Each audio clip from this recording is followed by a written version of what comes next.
Il y a environ 20 ans, des vampires, des créatures que l'on croyait imaginaires, apparurent dans le monde. Se faisant passer pour des humains, ils s'intégrèrent à la société sans éveiller le moindre soupçon, puis commencèrent à attaquer les gens à la faveur de l'obscurité.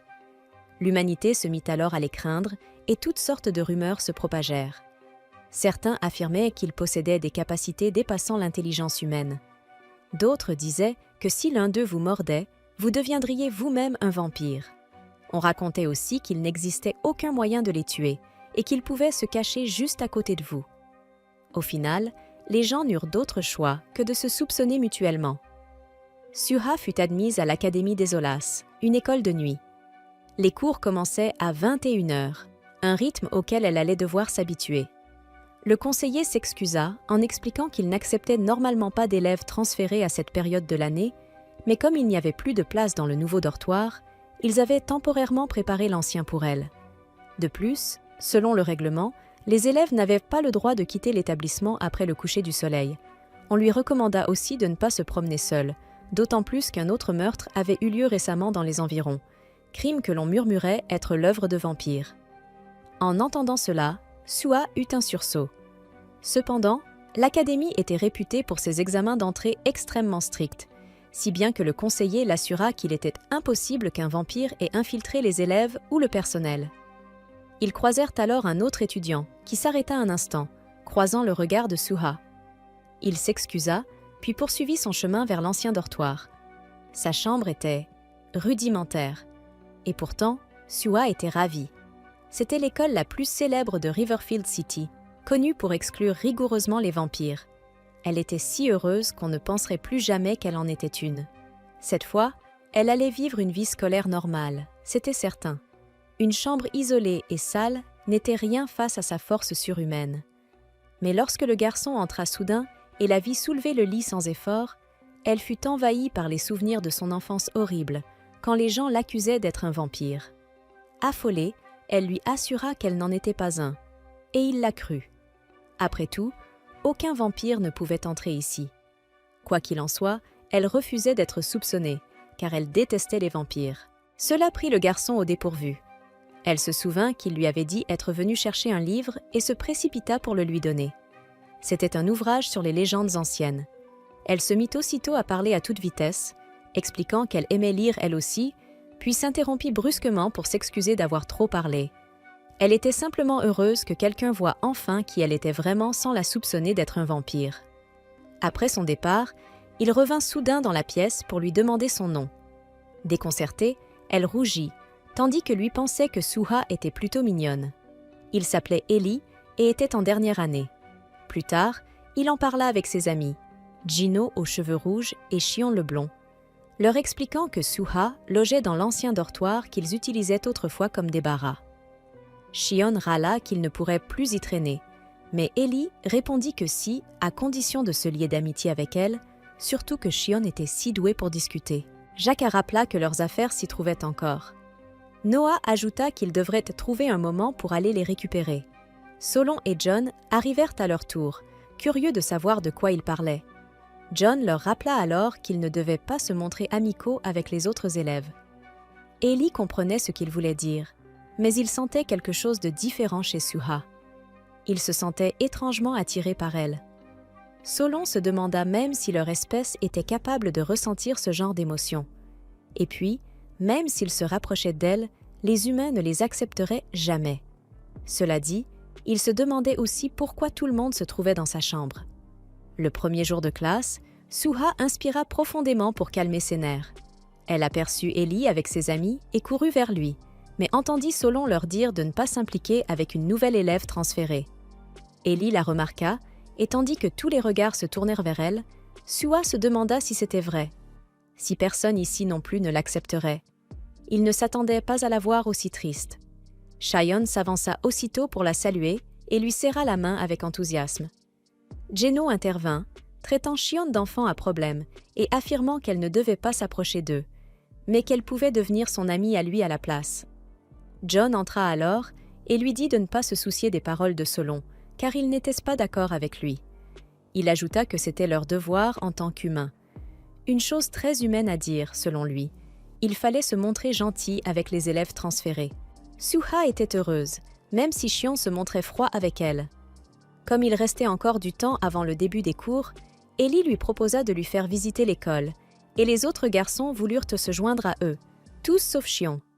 Finalement, lui aussi les accompagna. Premier arrêt, la bibliothèque, immense et silencieuse. En parcourant les couloirs, elle apprit que Shion était en 10e année, tout comme elle.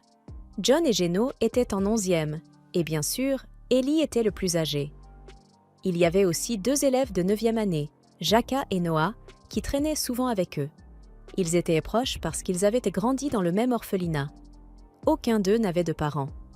Ils se rendirent ensuite au terrain de sport où Noah et Jaka participaient à un entraînement.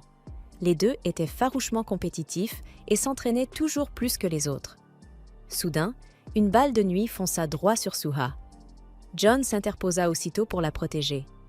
Noah et Jaka s'étaient un peu emportés et s'excusèrent. Mais quand ils vérifièrent si elle allait bien, elle était toute rouge parce qu'elle se retrouvait dans les bras de Ellie.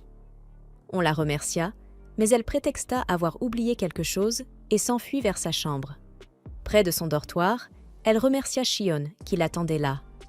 Elle avait compris que c'était lui qui l'avait tirée hors de la trajectoire de la balle. Il tenta de nier l'avoir sauvée, prétendant qu'il voulait seulement épousseter ses vêtements. Qui pouvait croire ça? Il affirma qu'il ne voulait pas se rapprocher d'eux. Il ne pouvait être ami avec personne. Pourtant, au fond de lui, il se demandait pourquoi il se sentait si étrange. Pourquoi il était autant attiré par elle. Les autres garçons reconnurent qu'il comprenait ce que Ellie voulait dire.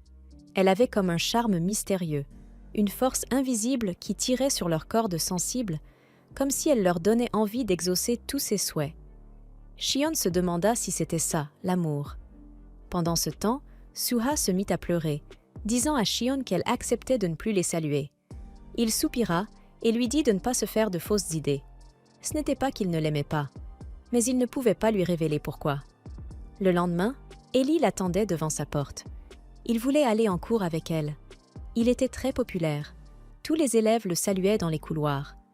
Il lui dit de ne pas s'inquiéter pour ce que Shion avait dit, puis utilisa la télépathie pour lui confier qu'ils avaient des secrets qu'ils ne pouvaient révéler à personne. Elle n'en revenait pas qu'il lui parle directement dans la tête. C'était son pouvoir spécial. Et il n'en faisait pas. La chambre de Suha brillait désormais de propreté grâce à l'aide de tous les garçons. Malgré tout, elle restait troublée par les pouvoirs qu'ils avaient à révéler. Toute sa vie, on l'avait soupçonnée d'être une vampire à cause de sa force hors norme. Mais maintenant, elle comprenait qu'elle n'était peut-être pas seule. S'il existait d'autres humains dotés de capacités spéciales, alors peut-être qu'elle pourrait enfin vivre une vie scolaire normale. Plus tard dans la nuit, alors qu'elle sortait jeter ses poubelles, un garçon surgit derrière elle. Instinctivement, elle le projeta par-dessus son épaule. Convaincue qu'il s'agissait d'un vampire, elle s'apprêtait à se défendre, jusqu'à ce qu'elle remarque qu'il portait un uniforme différent. Ses amis accoururent en criant son nom. Kan. Furieux, Najak s'élança pour l'attaquer, mais se figea en réalisant qu'elle était une fille. Profitant de l'instant, Suha lui asséna un uppercut fulgurant, digne d'un jeu de combat. Le dernier debout, Tael, resta bouche bée en voyant qu'elle avait aussi mis Najak hors d'état de nuire. Suha, paniqué, les accusa d'être des vampires. C'est alors Kenzie intervint pour expliquer qu'ils n'en étaient pas, et que c'était même la pire chose dont on pouvait les accuser. Ils détestaient les vampires plus que tout, exactement comme elle. Ils venaient de Sunshine City School. Après les présentations, Kan révéla qu'ils enquêtaient sur un incident récent. Au même moment, Jaka et Noah arrivèrent et se placèrent devant Suha pour la protéger. Ils demandèrent ce que les élèves de Sunshine City voulaient à leurs camarades. Kan expliqua que la victime du meurtre récent était un élève de leur école. Noah affirma que cela n'avait rien à voir avec eux, tandis que Jaka insinuait le contraire, attisant la colère. La tension monta, prête à exploser en bagarre, jusqu'à ce que Suha les arrête tous d'un geste, grâce à sa force incroyable. Elle assura à ses camarades qu'il n'y avait aucun harcèlement et que tout n'était qu'un malentendu. Ellie arriva alors à son tour et ordonna au groupe de Kan de s'éloigner d'elle, puis proposa de raccompagner Suha au dortoir. Mais alors qu'ils partaient, Kan les arrêta. La discussion n'était pas terminée. Il accusa les vampires d'avoir tué leur élève. Ils nièrent, mais aucune des deux parties n'avait de preuves pour étayer ses dires. Ellie répliqua froidement. Même si les vampires étaient responsables, qu'allait-il faire? La tension grimpa d'un cran. Lui et Tael étaient prêts à se battre. Les yeux d'Ellie brillèrent d'une lueur rouge, chargée d'une soif de sang inquiétante, jusqu'à ce que la voix de Sua résonne et les force à s'arrêter. Ellie s'excusa aussitôt de l'avoir effrayé, jurant qu'il n'avait rien à voir avec ce meurtre. Khan proposa alors de régler ça lors du prochain match Nightfall. Il précisa toutefois que ce match et l'affaire du meurtre étaient deux choses différentes, même s'il se vantait déjà de les écraser. En retournant vers leur école, Ajax restait persuadé que l'un des leurs avait été tué par des vampires, et il n'appréciait pas du tout que ces derniers soient convaincus de pouvoir encore les battre au Nightball.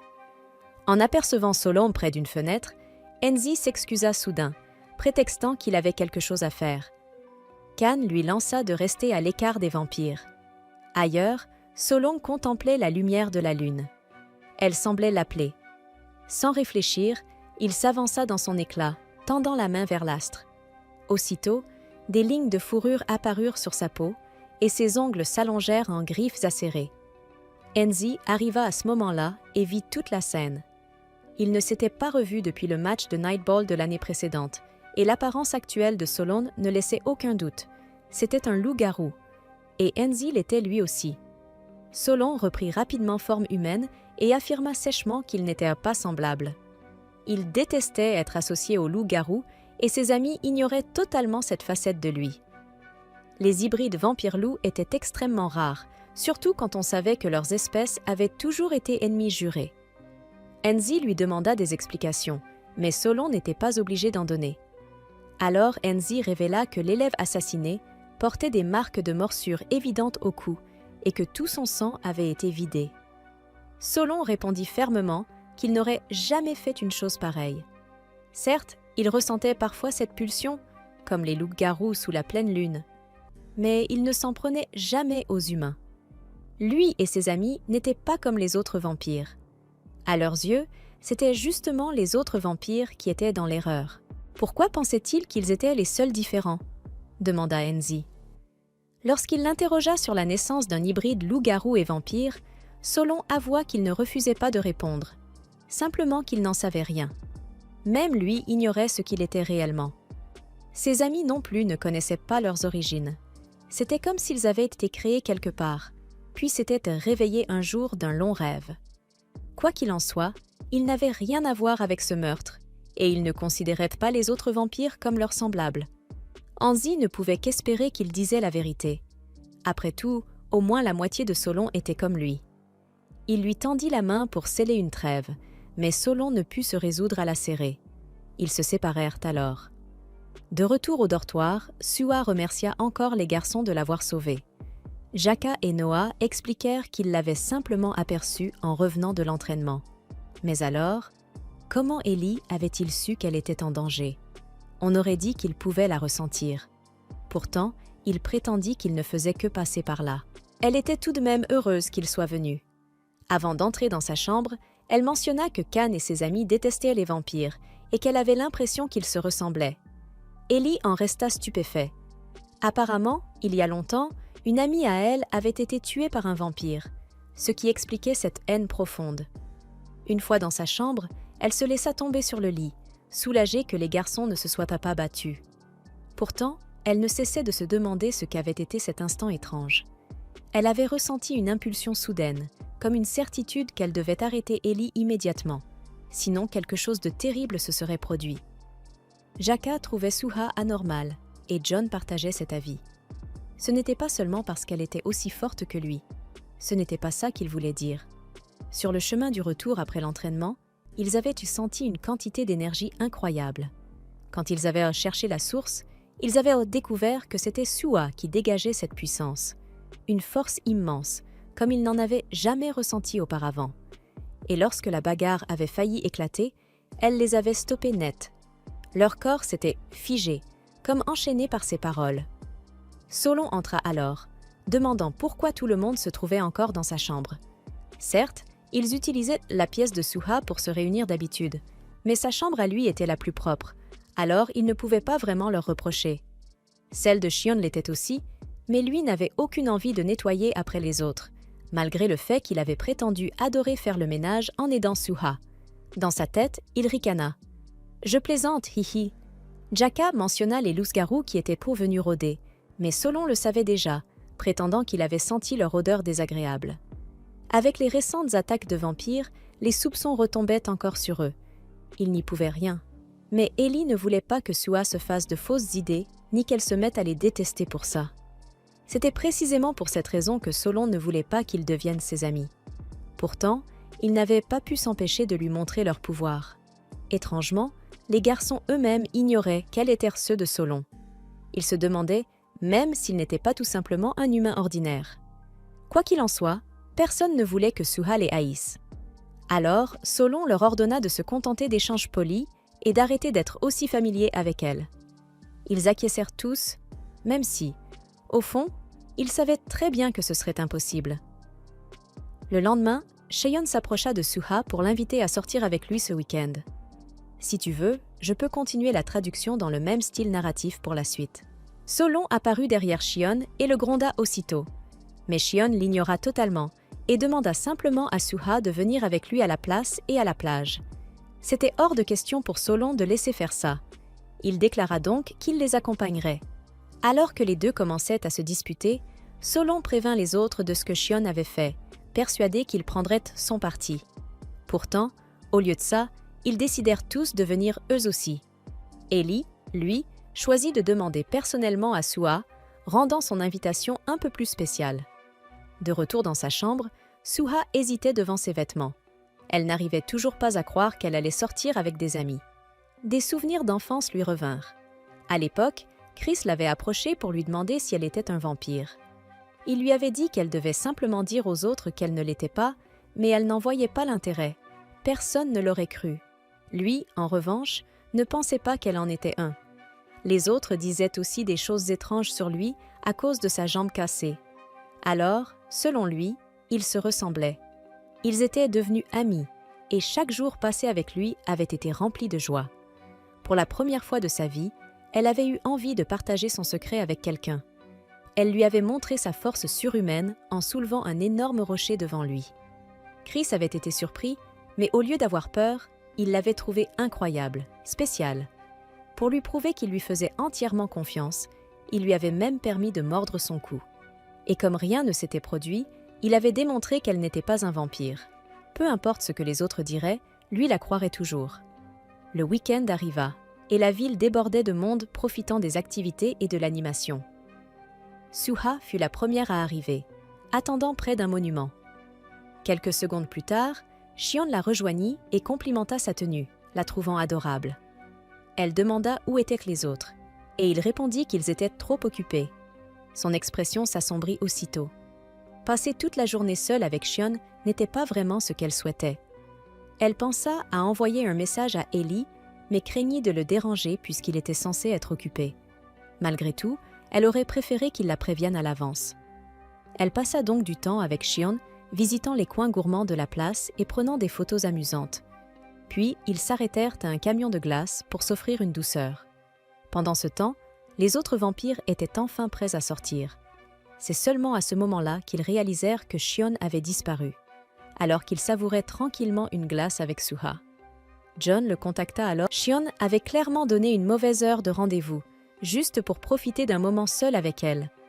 Solon aurait voulu lui faire la peau pour ça, mais Cheon resta impassible face à ses menaces. Suha le remercia d'avoir pris le temps de passer la journée avec elle. Elle savait qu'il avait probablement ses propres affaires, comme tout le monde, et elle était contente qu'il ait fait un effort pour elle. Si seulement elle savait la vérité, pour une première venue sur la place, et étant terrifiée par la foule, c'était déjà énorme pour elle. Cheon lui proposa de faire un tour en bateau, l'endroit idéal pour s'éloigner des gens. En partant acheter les billets, elle entendit soudain la voix de Ellie dans sa tête. Malgré son emploi du temps chargé, il lui expliqua qu'il avait quelque chose de plus important à faire aujourd'hui, la rejoindre. La surprise la fit sursauter. Ce n'était pas le moment pour des blagues, mais ce n'en était pas une. Il s'excusa de son retard et lui demanda de l'attendre. Décidée à prévenir Cheon de l'arrivée de Ellie, Suha se perdit dans la place. En passant par une ruelle sombre, elle décida de revenir en arrière et d'attendre. Mais soudain, Une main surgit et la tira à l'intérieur. Ses pieds glissèrent tandis qu'elle tentait de se libérer. Puis, elle aperçut les traits de l'intrus, des yeux rouges, des crocs acérés et des griffes. Elle tenta de fuir et, avec sa force surhumaine, le projeta au sol. Le craquement des os résonna dans l'air. L'homme se releva lentement, hurlant et montrant ses crocs, un véritable vampire. Mais avant qu'il ne puisse l'atteindre, Shion surgit, lui fracassant la tête contre un mur. Alors qu'il s'assurait qu'elle allait bien, le vampire attaqua par derrière. Suha se précipita pour frapper, mais rata sa cible, brisant le sol de son poing. En un clin d'œil, Jaka l'emporta pour la mettre en sécurité. John apparut ensuite, assénant un coup puissant au vampire. Mais leurs ennuis étaient loin d'être terminés. Le vampire se releva à nouveau, exigeant qu'on lui remette Suha. Pourquoi la voulait-il spécifiquement elle? À ce moment précis, d'autres vampires arrivèrent derrière eux pour la protéger. Jaka s'enfuit rapidement avec Suha. Son corps peinait à suivre la vitesse de ses bonds d'un toit à l'autre, et bientôt, elle se sentit sur le point de vomir. Dans une autre ruelle, Gino et les autres se battaient également contre un groupe de vampires. Ils tentaient de savoir qui avait orchestré cette attaque, mais n'obtinrent aucune réponse. Les assaillants avaient perdu toute raison. La situation était critique, et Suha commençait à... Sean et John les rejoignirent peu après, et John questionna Sean. Il voulait savoir comment tout cela avait pu arriver alors qu'il était avec Suha. Sean expliqua qu'à son retour après avoir acheté les billets, elle avait disparu. Pourtant, ce n'était pas une excuse pour la laisser seule dans un endroit qu'elle ne connaissait pas. Quant aux vampires de bas niveau, cela n'avait aucun sens qu'ils prennent le risque de s'exposer à la lumière du jour, sachant que cela pourrait les détruire. Les vampires de bas niveau ne devraient pouvoir se déplacer que lorsque l'obscurité totale régnait. Ellie comprit que ce n'était pas qu'une simple coïncidence et commença à envisager une autre possibilité. Il ciblait Suha, encore une fois, sur la place. Suha, encore essoufflée par la vitesse incroyable de Jaka, avait juste besoin de quelques instants pour reprendre ses esprits. Elle le remercia de toujours venir à son secours. Mais comment savait-il exactement où la retrouver? Alors qu'il tentait de l'expliquer, le monde sembla ralentir autour de Suha. Levant les yeux, elle resta figée en voyant quelqu'un qui ressemblait à Chris. Autrefois, elle pensait qu'ils seraient toujours ensemble. Mais ce jour-là, sous une pluie battante, elle s'était précipitée vers l'église alors que les cloches sonnaient. À l'intérieur, ses yeux avaient rencontré l'horreur, le corps sans vie de Chris. Empalé au cœur, tué par des vampires, le chagrin l'avait envahi. Maintenant, devant ce visage familier, il l'appelait. Sans hésiter, elle courut vers lui. La voix de Ellie résonna dans sa tête, lui demandant si elle allait bien. Il se frayait un chemin vers elle, mais elle lui répondit qu'elle était occupée. Soudain, Khan la bouscula, ravi de la voir. Mais lorsqu'elle se retourna, Chris avait disparu. Khan demanda si elle était là avec quelqu'un, et c'est alors que Jaka s'interposa, lui faisant comprendre qu'ils étaient ensemble. Il voulut savoir s'ils étaient juste tous les deux, mais Jaka lui fit comprendre que cela ne le regardait pas. Suha sentit son cœur battre à toute vitesse. Le retour de ce visage du passé, mêlé à l'agitation de la place et à la tension des vampires, la laissait confuse, mais étrangement soulagée. Elle n'était plus seule. Les amis de Khan arrivèrent bientôt en courant à ses côtés. En même temps, l'escouade de Ellie fit son apparition. L'air devint soudainement chargé de tension. Khan demanda ce qui s'était passé, et Suha lui raconta l'attaque des vampires, mais John et les autres s'en étaient déjà occupés. Khan la mit en garde, lui conseillant de ne pas traîner avec les vampires pour sa propre sécurité. Shion et Tael commencèrent à se disputer sur qui passerait du temps avec Suha lors des prochains week-ends. Ils mentionnèrent aussi qu'ils prévoyaient une fête d'anniversaire dans 3 semaines. Ils voulaient inviter Suha et demanda au loup de venir s'il ne le croyait pas. Mais il ne voulait pas se mêler à la fête jusqu'à ce que Suha propose que tout le monde célèbre ensemble. Najak et Tael n'hésitèrent pas avant d'accepter. Alors qu'ils continuaient à se chamailler, Ellie remarqua que l'esprit de Suha semblait ailleurs. Sur le chemin du retour, Enzi commenta que Khan et Tael étaient très inquiets pour Suha, bien qu'ils ne sachent pas exactement pourquoi. Tael ressentait un pouvoir étrange en elle, et Najak avait le même pressentiment. Il y avait indéniablement quelque chose de particulier chez elle. Khan, lui, était surtout intrigué par le fait que des vampires se battaient contre les leurs pour la protéger. De retour au dortoir, l'esprit de Suha continuait de s'agiter. Si Chris avait survécu jusqu'à l'âge adulte, il ressemblerait certainement à la personne qu'elle avait vue sur la place aujourd'hui. Mais n'était-il pas mort? Elle était certaine qu'il l'avait appelé par son nom à l'époque. Tant de questions tourbillonnaient dans son esprit. Quoi qu'il en soit, la seule chose qui comptait, c'était qu'il était vivant. En se promenant au bord de la mer, elle aperçut Chris regardant l'océan. Il lui manquait énormément. Elle pensa que c'était vraiment lui, mais se réveilla brusquement, se rendant compte que ce n'était qu'un rêve. Malgré cela, elle courut vers la mer, voulant apaiser son esprit. Arrivée là, elle ne vit aucune trace de Chris. Bien sûr, il ne pouvait pas être là. Puis, elle remarqua que la lune était pleine ce soir-là. Tout était sombre autour. La lune brillait d'un rouge intense, et les loups hurlaient en réponse. Tous sauf Kan. Pour une raison inconnue, il était le seul à ne pas se transformer sous la lumière de la pleine lune. Il se demanda s'il était défectueux. Suha s'avança et le trouva, regardant l'océan. La lumière rouge de la lune illuminait sa beauté. Ses yeux rouges brillaient vivement, laissant Kan sans voix. Il lui demanda ce qu'elle faisait ici, en pyjama de surcroît. Elle remarqua aussi que ses traits paraissaient étrangement différents ce soir-là. Rougissante, Suha se rendit enfin compte qu'elle était en tenue de nuit. Mais ils en rirent tous les deux, et elle lui expliqua qu'elle était venue observer l'océan ce soir-là. C'était une éclipse totale. Lorsque le soleil, la terre et la lune s'alignaient, la lune se trouvait dans l'ombre de la terre. C'était une journée vraiment spéciale. Quant à Kan, il était là pour voir l'éclipse lui aussi. Il était seul, tout comme elle, et prétendait que les autres dormaient. Inquiet pour elle, il lui proposa de la raccompagner. Suha se sentit soulagée, car elle craignait encore les vampires et les loups qu'elle avait pris pour des chiens errants. Les oreilles de Kan se dressèrent en entendant qu'elle trouvait les loups « cool ». Elle aimait les voir à la télévision, mais aurait peur si elle en croisait un en vrai. Le lendemain, Noah fixait Gino d'un air étrange, lui demandant comment il se sentait aujourd'hui. Gino comprit qu'il cherchait quelqu'un pour s'entraîner au tir, en rejoignant les autres. Cheyenne traînait les pieds pour les rejoindre, se plaignant de ne pas avoir trouvé Suha pour lui remettre la lettre d'invitation. Il s'était épuisé à la chercher partout. Tous se moquaient de lui, se chamaillant pour savoir qui allait livrer la lettre en premier. C'était assez étrange. Avant de rencontrer Suha, ils préféraient rester dans leur coin. L'idée d'inviter quelqu'un ne leur aurait jamais traversé l'esprit. Elle était vraiment spéciale. Gino eut alors une idée sur l'endroit où elle pourrait se trouver. À la bibliothèque, Ellie la trouva. Il venait rendre le livre qu'il avait emprunté plus tôt. Le livre parlait de légendes d'un ancien royaume, avec vampires et loups-garous. Ces créatures étaient célèbres pour être des ennemis mortels et apparaissaient souvent ensemble. Les loups-garous étaient connus pour se transformer en loups pendant la pleine lune. Se rappelant de l'éclipse de la veille, Suha pensa qu'elle avait pu empêcher leur transformation. Ellie n'en était pas si sûre. Mais apparemment, les loups-garous tombaient amoureux de la première femme qu'ils voyaient pendant une éclipse totale et aimaient cette femme seule pour le reste de leur vie. Comme les éclipses sont rares, ils ne tombaient pas amoureux souvent. Suha mentionna alors qu'elle avait vu l'éclipse à l'embouchure de la rivière et comment Kan lui avait parlé de ce phénomène. À l'entente du nom de Kan, les yeux d'Ellie s'écarquillèrent.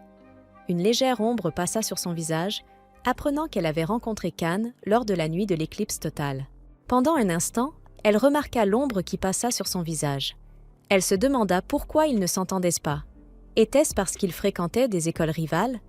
Ne comprenant pas, elle supposa qu'ils étaient sur les nerfs à cause du prochain championnat de Nightball. Ellie lui demanda alors ce qu'elle pensait de l'école. Pour la première fois de sa vie, Suha sentit qu'elle s'amusait vraiment. Elle lui en était particulièrement reconnaissante. Après tout, c'était grâce à Ellie qu'elle avait pu se faire des amis. Gino et les autres les rejoignirent ensuite, chacun faisant semblant d'être très intéressé par leur livre. Le livre de Noah était même à l'envers. Le niveau de simping était au maximum. Parmi eux, Ellie était le seul à vraiment lire beaucoup. Suha leur parla alors de la légende des loups-garous. Ceux-ci tombaient amoureux de la première femme qu'ils voyaient pendant une éclipse totale et l'aimeraient pour toujours. Elle trouva cela tellement romantique. En revanche, les garçons n'étaient pas très enthousiastes. Ils n'avaient rien de positif à dire sur les loups-garous. Solon les rejoignit, critiquant quiconque était à moitié chien errant. Même si Suha adorait la légende des loups-garous, il affirmait que les vampires étaient meilleurs. Suha argumenta que les vampires étaient bien pires et qu'ils n'éprouvaient aucun amour. En fait, ils n'avaient pas le cœur bienveillant d'un humain. Juste la veille, ils l'avaient attaqué. Et pire encore, ils avaient pris son ami d'enfance. Sa colère monta alors qu'elle traitait les vampires de monstres froids et brutaux. Elle pensait que les loups-garous étaient bien meilleurs et que les vampires étaient les pires. Sans le savoir, elle venait de briser le cœur de 7 garçons. Plus tard, les vampires se rassemblèrent, discutant de l'explosion de colère de Suha. Non seulement les vampires avaient pris ses amis, mais grâce à sa super force, elle était aussi prise pour une vampire. Il perdait tout espoir de l'inviter à la fête d'anniversaire. Cependant, Ali décida de prendre la lettre et d'essayer quand même. En traversant le couloir, il regarda la lumière de la lune, se rappelant que Suha avait mentionné que Kan lui avait parlé de l'éclipse. Pendant ce temps, dans un train, quelqu'un avait enfin trouvé